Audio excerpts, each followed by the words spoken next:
এটা হলো আমাদের গ্রামের সম্মিলিত গোরস্থান।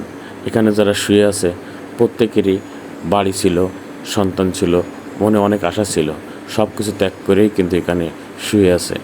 প্রত্যেকেরই কিন্তু এখানে যেতে হবে। আর এখন যেটা দেখাবো, আমার বড় ভাই গ্রামবাসীর সহযোগিতা এখানে একটা হেফজোখানা করছিল যে কোনো গোরস্থানের পাশে কোরআন তেলাওয়াত হবে, কিন্তু মাদ্রাসাটা দেখেন এখন ইট খুলে নিয়ে যাচ্ছে। কারণ আমার বড় ভাই বিভিন্ন কারণে আর্থিক সংকটে পড়ে, যার কারণে সে বিদেশ চলে যায়।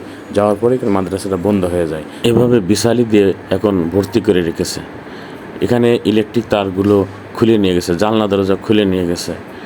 এখানে ইলেকট্রিক বোর্ডের সুইচ সেটাও নষ্ট করে খুলে নিয়ে গেছে। কিন্তু একটা গোরস্থানের জিনিস, এই গোরস্থানের ভয় কি মানুষের দিলে নাই?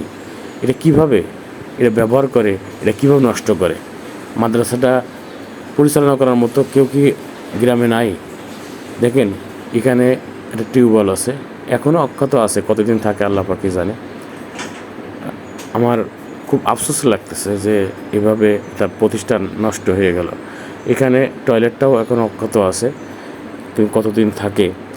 এর ভিতরে দেখেন, এখানে একটা খাট আছে, শিক্ষকরা ব্যবহার করতো। এভাবে মাদ্রাসাটা নষ্ট হয়ে গেল। এখানে এখন ওয়াজ মাহফিলের একটা পোস্টারও লাগানো আছে।